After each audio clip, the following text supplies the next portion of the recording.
Hello everyone, कैसे हैं सभी। आई होप सभी अच्छे होंगे। तो आज हम मुदालियर कमीशन के बारे में देखेंगे, जिसे माध्यमिक शिक्षा आयोग भी कहा जाता है। तो बिना टाइम वेस्ट किए हम अपने टॉपिक पे बढ़ते हैं। जो हमारा आज का टॉपिक है वो है मुदालियर कमीशन, जिसे माध्यमिक शिक्षा आयोग भी कहा जाता है। माध्यमिक शिक्षा आयोग मुख्य रूप से माध्यमिक विद्यालय के लिए था। जैसे हमने पिछले कमीशन में देखा, राधाकृष्णन कमीशन, उसमें विश्वविद्यालय से संबंधित बातों को बताया गया था, कुछ सिफारिशें थी। लेकिन हम इसमें मुदालियर कमीशन में माध्यमिक शिक्षा से संबंधित बातों को देखेंगे, उनके बारे में चर्चा करेंगे, उनकी मुख्य सिफारिशों को देखेंगे, उनके उद्देश्यों को देखेंगे। तो चलिए वीडियो शुरू करते हैं। वीडियो शुरू करने से पहले यही कहना चाहूँगा, अगर आपने हमारी वीडियो को लाइक नहीं किया तो अभी वीडियो को लाइक कर दीजिए और हमारे चैनल को सब्सक्राइब कर लीजिए, और नई वीडियो की नोटिफिकेशन के लिए बेल आइकन को भी प्रेस कर दीजिए। तो चलिए वीडियो शुरू कर दिया। माध्यमिक शिक्षा आयोग सन 1952 23 सितंबर को मद्रास विश्वविद्यालय के उपकुलपति डॉक्टर ए लक्ष्मण स्वामी मुदालियर की अध्यक्षता में इसकी स्थापना की गई, और 1948 में केंद्रीय शिक्षा सलाहकार बोर्ड ने इस आयोग को लाने के लिए भारत सरकार को सुझाव दिया था। सबसे पहले आयोग की जांच के विषयों को देखते हैं।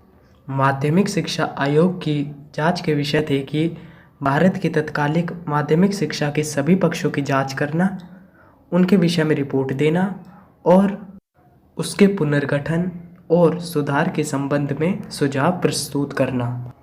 और इस आयोग की नियुक्ति के लिए दो मुख्य उद्देश्य भी थे। अब चलिए उनको देखते हैं। पहला, भारत की तत्कालिक माध्यमिक शिक्षा की स्थिति का अध्ययन करके उस पर प्रकाश डालना। दूसरी, माध्यमिक शिक्षा के सब पक्षों की जांच करना और उनके विषय में रिपोर्ट देना और उसके पुनर्गठन एवं सुधार के लिए अनेक सुझाव देना, जैसे माध्यमिक शिक्षा के उद्देश्य, संगठन एवं विषय वस्तु के बारे में, और माध्यमिक शिक्षा से संबंधित अन्य समस्याएं के ऊपर सुझाव देना। माध्यमिक शिक्षा आयोग 14 अध्यायों में विभाजित था और 244 पेजों की रिपोर्ट थी, जो 28 अगस्त 1953 को भारत सरकार के सामने प्रस्तुत की गई। अब माध्यमिक शिक्षा आयोग के सुझाव व सिफारिशों को देखते हैं। जो सबसे पहला सुझाव व सिफारिश थे वो थी माध्यमिक शिक्षा के दोष। माध्यमिक शिक्षा में बहुत से दोष बताए इस रिपोर्ट के अनुसार, जैसे माध्यमिक शिक्षा एक पक्षीय है और यह छात्रों को केवल उच्च शिक्षा के लिए तैयार करती है, ऐसी बात इस रिपोर्ट में कही गई। दूसरी, माध्यमिक शिक्षा पुस्तकीय एवं रूढ़िबद्ध है और यह छात्रों का पूर्ण विकास नहीं करती। और यह भी बताया कि माध्यमिक शिक्षा का जीवन से कोई संबंध नहीं है। तो चलिए माध्यमिक शिक्षा आयोग की दूसरी सिफारिश को देखते हैं। माध्यमिक विद्यालयों का पाठ्यक्रम। माध्यमिक शिक्षा के अनुसार पाठ्यक्रम ऐसा होना चाहिए जिससे छात्रों की विभिन्न योग्यताओं और क्षमताओं का विकास किया जा सके, और पाठ्यक्रम में विविधता तथा लचीलापन होना चाहिए, जिससे कि उसे छात्रों की योग्यताओं और रुचियों के अनुकूल बनाया जा सके। और इसमें बताया गया था कि पाठ्यक्रम का सामाजिक जीवन से बहुत ही घनिष्ठ संबंध होना चाहिए, और पाठ्यक्रम के विषयों का एक दूसरे के साथ और जीवन से प्रत्यक्ष संबंध होना चाहिए। अब माध्यमिक शिक्षा आयोग की तीसरी सिफारिश को देखते हैं। तीसरी सिफारिश है धार्मिक शिक्षा के ऊपर। आयोग का धार्मिक शिक्षा के ऊपर विचार है कि चरित्र के निर्माण में धार्मिक शिक्षा का महत्वपूर्ण स्थान है, और धार्मिक शिक्षा के विषय में उन्होंने बहुत से सुझाव दिए, जैसे धार्मिक शिक्षा विद्यालय में दी जा सकती है और यह शिक्षा विद्यालय के शिक्षण के समय से पहले या बाद में दी जानी चाहिए, और धार्मिक शिक्षा छात्रों के अभिभावकों की अनुमति प्राप्त करने के बाद ही दी जानी चाहिए, और इसे ग्रहण करने के लिए किसी छात्र को विवश भी नहीं किया जाना चाहिए। ये बात धार्मिक शिक्षा से संबंधित आयोग ने अपनी सिफारिश में कही थी। तो अब देखते हैं माध्यमिक शिक्षा आयोग की अगली सिफारिश को। लेकिन अगली सिफारिश को देखने से पहले आपसे यही रिक्वेस्ट करना चाहूँगा कि अगर आपने हमारे चैनल को सब्सक्राइब नहीं किया तो चैनल को कर लीजिए सब्सक्राइब और बेल आइकन को भी प्रेस कर लीजिए और वीडियो को लाइक कर दीजिए। तो चलिए देखते हैं चौथी सिफारिश को। जो चौथा सुझाव दिया वो था चरित्र निर्माण की शिक्षा पर। आयोग ने चरित्र निर्माण की शिक्षा पर बहुत अधिक बल दिया और इसके विषय में बहुत से सुझाव दिए, जैसे छात्रों का चरित्र निर्माण करना सभी अध्यापकों का विशेष उत्तरदायित्व है और विद्यालय के प्रत्येक कार्यक्रम में चरित्र निर्माण शिक्षा दी जानी चाहिए। सामूहिक खेलों और पाठ्य सहगामी क्रियाओं मतलब को करिकुलर एक्टिविटीज़ को प्रोत्साहित भी किया जाना चाहिए और उसकी शैक्षिक संभावनाओं को खोजकर उनसे से अधिक लाभ उठाना चाहिए। और सभी विद्यालयों में NCC, scout, junior red cross की व्यवस्था भी की जानी चाहिए। तो ये थी चौथी सिफारिश माध्यमिक शिक्षा आयोग की चरित्र निर्माण की शिक्षा। अब पांचवी सिफारिश को देखते हैं। पांचवी सिफारिश व सुझाव था छात्रों का शारीरिक कल्याण।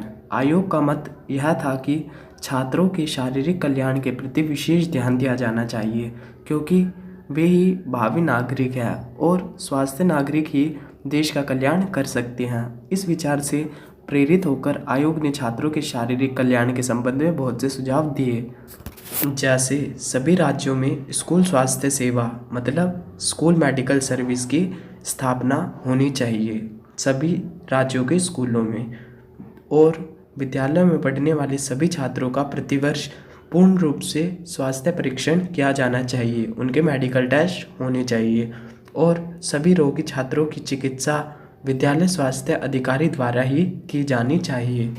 ये कुछ सुझाव छात्रों का शारीरिक कल्याण करने के लिए माध्यमिक शिक्षा आयोग ने अपनी सिफारिशों में दिए। अब छठी सिफारिश को देखते हैं। छठी सिफारिश अध्यापकों की स्थिति में सुधार के ऊपर दिए, मतलब अध्यापकों की स्थिति, वेतन और कार्य करने की दशाएं बहुत ही असंतोषजनक है। इस बात को ध्यान में रखकर आयोग ने उनकी स्थिति में सुधार करने के लिए अनेक सुझाव दिए, जैसे देश में शिक्षकों के चुनाव एवं नियुक्ति की विधि समान होनी चाहिए और अध्यापकों को उचित वेतन मिलना चाहिए और समान कार्य के लिए समान वेतन ही दिया जाना चाहिए। अध्यापकों की कठिनाइयों पर विचार करने और शिकायतें सुनने के लिए निर्णायक मंडल की नियुक्ति भी होनी चाहिए। ये सारी बातें अध्यापकों की स्थिति में सुधार करने के लिए माध्यमिक शिक्षा आयोग ने अपनी सिफारिशों में कही थी और इसमें यह भी कहा था कि अध्यापकों द्वारा ट्यूशन पढ़ाने की प्रथा समाप्त होनी चाहिए। अब माध्यमिक शिक्षा आयोग के मूल्यांकन के बारे में देखते हैं कि माध्यमिक शिक्षा आयोग के बारे में विभिन्न शिक्षाविदों ने क्या क्या विश्लेषण करके उनका किस प्रकार का दृष्टिकोण रहा। कुछ सकारात्मक भी थे तो कुछ नकारात्मक भी थे। तो चलिए देखते हैं इन्हें। जो शिक्षाविदों ने सकारात्मक गुण बताए उनमें से पहले पे था आयोग ने छात्रों का समय समय पर मार्गदर्शन करने का सुझाव दिया, जो बालकों को अपनी योग्यता के अनुसार व्यवसाय और कार्यक्षेत्र का चुनाव करने में सहायक हो सकता है। मार्गदर्शन के अभाव में बालक गलत व्यवसाय चुन लेते थे और विषय का भी गलत चयन कर लेते थे, जिससे वह अपनी शक्तियों का उचित जगह पर प्रयोग भी नहीं कर पाते थे, जिससे उन्हें बहुत सारी कठिनाइयों का सामना करना पड़ता था। तो इसके ऊपर आयोग ने अच्छे सुझाव दिए और आयोग ने अध्यापकों के प्रशिक्षण, शिक्षण, वेतन और अन्य सुविधाओं से संबंधित जो सुझाव दिए वो भी बहुत ही महत्वपूर्ण थे और बहुत ही बहुमूल्य थे। और माध्यमिक विद्यालयों में छात्रों के चरित्रवान और अनुशासन संबंधी भी बहुत से सुझाव दिए गए थे, जो बहुत ही सराहनीय थे और इनकी बहुत से शिक्षाविदों ने तारीफ भी करी।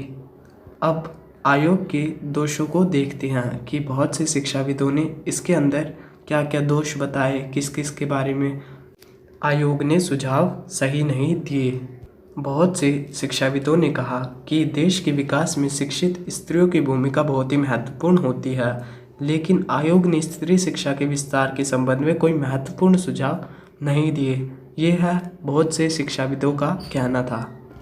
और आयोग ने माध्यमिक स्तर पर 3 भाषाओं के अध्ययन का सुझाव दिया, जिसमें मातृभाषा जो क्षेत्रीय भाषा है, हिंदी और अंग्रेजी, इसके अतिरिक्त अन्य भाषाओं का अध्ययन भी अनिवार्य किया, जिससे छात्रों पर बहुत ही ज़्यादा पाठ्यक्रम का भार बढ़ जाता है।